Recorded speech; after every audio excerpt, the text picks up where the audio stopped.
नमस्कार शेतकरी मित्रांनो, स्वागत आहे तुमचं प्रॅक्टिकल फार्मिंग या यूट्यूब चॅनल. तर मित्रांनो, आज आपण एका केळीच्या बागेमध्ये आणि आता जर पाहिलं केळी लागवड, आजचा विषय जर पाहिला आपला तर केळी लागवड आणि त्यातच सप्टेंबर, ऑक्टोबर, नोव्हेंबर किंवा लेट डिसेंबरपर्यंत जी आपण केळी लागवड करत असतो तिला आपण कांदे बाग बोलतो. आणि त्यात विशेष म्हणजे रोपाची लागवड जे शेतकरी करतात ना, त्या शेतकऱ्यांच्या विविध अशा अडचणी असतात, विविध असे प्रश्न असतात. आणि सर्वात महत्त्वाचा प्रश्न म्हणजे की ज्यावेळेस आपण रोपाची केळी लागवड करतो त्यावेळेस रोप सेट न होणे हा सगळ्यात मोठा प्रश्न जे केळी उत्पादक शेतकरी असतील त्यांना ही समस्या भेडसावत असते किंवा येत असते.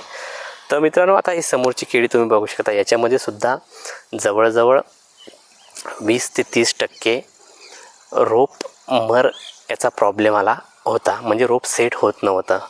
पण आज जर पाहिलं तर हिला लावून जवळजवळ 20-22 दिवसाचा कालावधी झालेला आहे. आता जर पाहिलं तुम्ही तर बऱ्यापैकी रोप सेट होतं आहे. आता याच्यामध्ये जर महत्त्वाचा प्रॉब्लेम जर पाहिला मित्रांनो, ज्यावेळेस आपण रोपाची लागवड करतो त्यावेळेस केळी आपण नर्सरीमधून डायरेक्टली रोपं घेऊन येतो आणि त्यावेळेस नर्सरीतून आणल्यानंतर डायरेक्टली आपण शेतामध्ये त्याची लागवड करत असतो. मग त्यावेळेस आता हे रोप बघा तुम्ही, हे रोप सेट झालेलं आहे. आता या रोपामध्ये जर तुम्ही पाहिलं तर खालची जी पानं आहेत ना, ही जी सुकतात. मग शेतकरी काय म्हणतं की ज्यावेळेस रोप लावतो त्यावेळेस खालची पानं सुकत चालतात.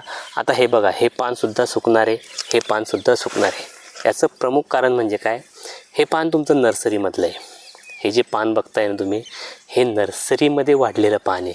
आता हे बघा, ज्यावेळेस आपण लागवड करतो ना त्यावेळेस जमिनीमध्ये डायरेक्टली रोप लागवड झालं त्यानंतर जो पोंगा निघतो तो पोंगा किंवा ते पान कधी मरत नाही.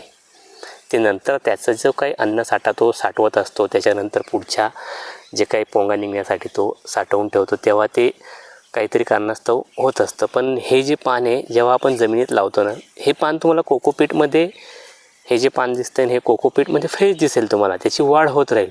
पण ज्यावेळेस आपण डायरेक्ट जमिनीमध्ये लागवड करू त्यावेळेस तुम्हाला हे पान सुकलेलं दिसणार प्रत्येक झाडाचं. आता ह्या झाडाचं बघा आणि ह्या झाडाचं सुद्धा आपण बघू शकतात.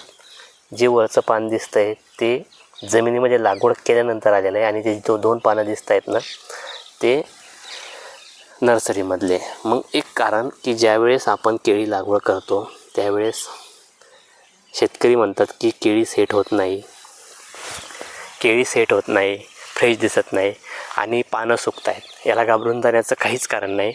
ज्यावेळेस नर्सरीतून आपण रोपं आणतो आणि डायरेक्टली शेतामध्ये काहीतरी 2-4 दिवसाने लागवड करतो त्यावेळेस खालची पानं सुकत असतात, मरत असतात. आणि मरल्यानंतर ते पानं गेल्यानंतर नवीन जो पोंगा चालू असतो, म्हणजे समजून जायचं नवीन पोंगा. आता हा पोंगा बघा, हा निघलेला आहे, हा निघलेला आहे. आणि हा पोंगा निघला म्हणजे तुमची केळीचं झाड जमिनीमध्ये सेट झालेलं आहे, आपण असं समजू शकतो. आणि त्याच्यानंतर विविध अशा अडचणी येतात. लवकर ग्रीप घेत नाही, लवकर केळी वाढत नाही. आता थंडी जर पाहिली मित्रांनो, या काळामध्ये थंडी अतिशय म्हणजे कडाक्याची थंडी आपण म्हणू शकतो, अशी थंडी पडलेली आहे. म्हणून ह्या थंडीमुळे सुद्धा जे रातचं टेम्परेचर आहे ते कमी होतं आणि याचा परिणाम आपल्या पोंग्यावर, तुम्ही व्हिडिओमध्ये बघत असणार की याचा परिणाम सरळ पोंग्यावर होतो, स्ट्रेसमध्ये जातो आणि त्यामुळे केळी काहीतरी थोडा उशीर घेते ग्रीप घेण्यासाठी. याला घाबरून जाण्याचं काही कारण नाही. फक्त जे काही आपण खालच्या ज्याला जे मॅनेजमेंट असेल ते व्यवस्थित करायचं. त्यामध्ये तुमच्या ड्रेंचिंग असतील, जे काही पांढरी मुळीसाठी वाढ असेल, अँटी स्ट्रेस म्हणून जे काही केमिकल बाजारात असतील ते आपण फवारू शकतो. त्यामध्ये ॲमिनो ॲसिड असेल, सिलिकॉन बेस काहीतरी औषधं असतील, त्याच्यानंतर कॅल्शियम, बोरॉन, हे जे काय कार्य करतात, झिंक असेल, कॅल्शियम असेल, बोरॉन असेल, मॅग्नेशियम असेल किंवा जे काही आवश्यक न्यूट्रिएंट्स आहे पिकाला ते देणे खूप गरजेचं आहे. आणि त्यामध्ये बूस्टर डोस असेल तुमचा 19-19 असेल. त्याच्यानंतर परत ॲमिनो ॲसिड तुम्ही अँटी स्ट्रेस म्हणून घेऊ शकता. जिब्रेलिक ॲसिड जलद वाढ होण्यासाठी, पेशींचं विभाजन होण्यासाठी घेऊ शकता. अशा प्रकारे ज्या काही प्रॅक्टिसेस आपण सुरुवातीला करू शकतो थंडीमध्ये, जेणेकरून जे काही झाडं आपले स्ट्रेसमध्ये गेलेले त्या झाडांना स्ट्रेसच्या बाहेर आपण काढू शकतो. तर अशा प्रकारे जर आपण सुरुवातीच्या काळात म्हणजे केळी जर पाहिली ना, जवळजवळ तुम्हाला 1 ते 1.5 महिना सेट व्हायला ती घेतेच. म्हणजे जमिनीमध्ये तिला नवीन रूट सिस्टीम तयार करायची असते. यासाठी तिचा कालावधी 1 ते 1.5 महिना. म्हणजे वातावरण जर क्लिअर असेल, तुमचं फेवरेबल कंडिशन आपण बोलू शकतो, वातावरण जर क्लिअर असेल तर त्यावेळेस 1-1.25 महिन्यामध्ये केळी सेट होते. पण थंडीमध्ये जर तुमची केळी सापडली असेल तर हेच जो कालावधी आहे तो जवळजवळ 1 ते 1.5 महिन्याच्या वरती जाऊ शकतो. आणि त्याचा परिणाम तुम्ही इथं बघू शकतात की या रोपाला जवळजवळ तुमचे 20 ते 22 दिवस झाले. म्हणजे पाहिजे तसं मनात भरत नाही. पण याचा सगळा जो दोष म्हणजे आपण थंडीला देऊ शकतो आहे. कारण की थंडीच एवढी आहे आणि रात्रीचं टेम्परेचर कमी होतं आहे. जो काही दवबिंदू असतो तो दवबिंदू डायरेक्टली पोंग्यावर येतो आहे. पोंग्यावर आल्यामुळे त्याचा जो घातक दवबिंदू मानला जातो तो त्याच्यावर परिणाम करतो, झाडाला स्ट्रेसमध्ये जाऊ देतो. जी झाडाची वाढ होत असते, जी पोंग्याची वाढ होत असते ती होऊ देत नाही. म्हणून थोडं काही घाबरून जाण्याचं काही कारण नाही. जेव्हा वातावरण क्लिअर जाईल, दिवसाचं टेम्परेचरसुद्धा चांगलं गेलं ना तर हे क्लिअर होऊन जाईल. म्हणून याचं काही घाबरून जाण्याचं काही एवढं कारण नाही. आणि अजून काही विशेष सांगायचं म्हणजे की थंडीमध्ये जेव्हा केळी येते स्ट्रेसमध्ये झाडं जातात. स्ट्रेसमध्ये झाडं गेल्यानंतर जे काही टेम्परेचर क्लिअर झालं त्यावेळेस ते होऊन जातं. आणि केळी जर पाहिली, उष्ण हवामान या पिकाला खूप मानवतं. म्हणून जास्त उष्ण पण नाही, पण फेवरेबल कंडिशन आपण म्हणू शकतो त्याला, ते हवामान या पिकाला मानतं. थंडी अजिबात सहन होत नाही. थंडीमुळे हे कधीही तुमची केळी जर सुरुवातीच्या काळात थंडीमध्ये सापडली असेल तर वाढ कमी होईल. त्याच्यानंतर तुमची केळी जर वाढीच्या अवस्थेमध्ये असेल, ज्या ठिकाणी 5 महिन्याची केळी असेल तर ती जास्तीची 6 महिन्याची घेऊ शकते.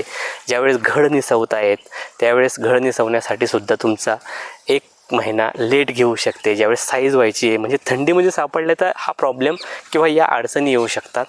पिकाला एवढं तसं परिणाम होत नाही की ते मरत नाही किंवा उत्पन्न भेटत नाही, फक्त लेट होतं. ह्या अशा गोष्टी असतात. आणि थंडीमध्ये जेव्हा पीक सापडतं, कुठलंही पीक असो, ते पीक आपल्याला त्याच्यावर परिणाम दिसत असतो. पण आपल्याला खालून ज्या काही प्रॅक्टिसेस, फवारणी असेल, जे काही शेड्यूल असेल ते जर आपण व्यवस्थित मॅनेज केले तर आपली केळी ही पीक आपण चांगलं बसू शकतं. तर मित्रांनो, बस आजच्यापुरती एवढंच तुम्हाला एवढं सांगण्याचं होतं की थंडीमध्ये जर आपली केळी सापडलेली असेल, वाढ होत नसेल तर काही घाबरून जाण्याचं काही कारण नाही. फक्त थोडे 10-15 दिवस जे काही लेट होईल तेवढं लेट होईल. पण आपल्या खालून जे काही अन्नद्रव्य मी तुम्हाला मगाशी सांगितलं, calcium, boron, zinc, magnesium, molybdenum, जेही आवश्यक अन्नद्रव्ये ते पिकाला शेड्यूलप्रमाणे आपण देऊ शकतो. आणि याच्यासाठी जर तुम्हाला काही नवीन माहिती याबद्दल हवी असेल तर आपल्या चॅनलवर व्हिडिओ आहेत, तुम्ही जाऊन बघू शकतात. खत व्यवस्थापन असेल, लागवड असेल, फवारणीचं व्यवस्थापन असेल, वॉटर सोल्युबल असेल, घड निसवताना काळजी कशी घ्यायची, म्हणजे केळीची लागवडीपासून तर काढणीपर्यंत तुम्हाला व्हिडिओ मिळून जातील, बघू शकता. आणि मित्रांनो, आजचा व्हिडिओ कसा वाटला कमेंट करून नक्की सांगा. धन्यवाद.